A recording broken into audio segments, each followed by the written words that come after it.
विरोधात गेल्या काही दिवसांमध्ये बराच वाद रंगलेला पाहायला मिळाला होता। मांसाहार बंदी करण्यात आली होती आणि त्याच्या संदर्भातला वाद समोर आलेला आणि त्यानंतर आता विविध ठिकाणी निषेध आंदोलनं पाहायला मिळाली। कल्याण डोंबिवली महापालिकेसमोरच आंदोलन झालेलं पाहायला मिळालं। खाटीक समाज, काँग्रेस आणि विविध सामाजिक संघटनांनी विविध ठिकाणी आंदोलन केलंय।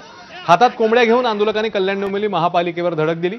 आंदोलकांना पोलिसांनी ताब्यात घेतलं। दाबा लोकशाहीचं बटन, दाबून खा आज मच्छी मटण अशा घोषणांनी हा परिसर दणाणून गेलेला पाहायला मिळाला।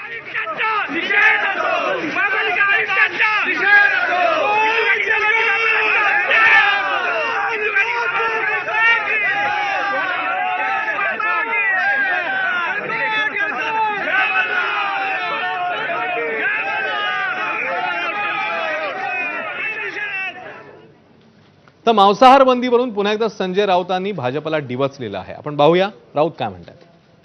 नरेंद्र मोदी, अमित शाह, देवेंद्र फडणवीस यांच्यासारख्या प्रवृत्ती महाराष्ट्राला, मराठी माणसाला नामर्द करण्याचा कसोशीनं प्रयत्न करतायत की त्यांनी लढण्यासाठी उठू नये स्वाभिमानाच्या प्रश्नावर।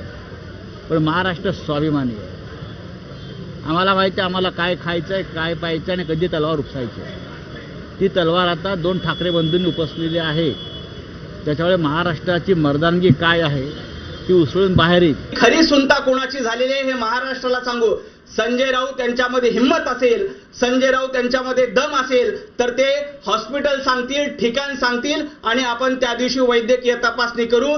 जर का संजय राऊत हे आव्हान स्वीकारणार नसतील तर संजय राऊत यांची सुनता झालेली आहे हे देखील महाराष्ट्राला कळून जाईल।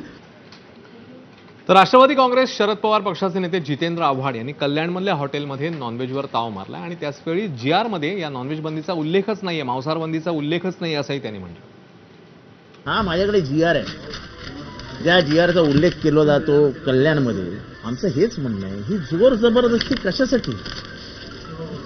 स्वातंत्र्याचा आनंद घेण्यासाठी म्हणून स्वातंत्र्य दिवस आहे ना। त्या सरकारला फक्त लढाई लावण्याची कामं चालू आहेत, जाती जातीमध्ये, धर्माधर्मामध्ये, भाषांमध्ये, प्रांतामध्ये।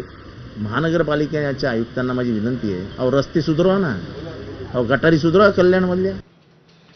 तर MIMचे नेते इम्तियाज जलील यांनी संभाजीनगरमधल्या आपल्या घरी बिर्याणी पार्टीचं आयोजन केलेलं आणि यावेळी त्यांनी विविध मान्यवरांना तिकडे निमंत्रित केलेलं होतं आणि तशा नेमप्लेट त्यांच्या टेबलवर बघायला मिळालेल्या होत्या। मात्र यापैकी कोणीही तिकडे फिरकलं नाही, त्यामुळे जलील यांनी एकट्यानेच पार्टी केली।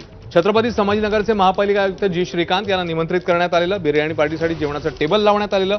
टेबलावर मुख्यमंत्री फडणवीस, महापालिका आयुक्त जी श्रीकांत यांच्या नावाची नेमप्लेट देखील बघायला मिळते।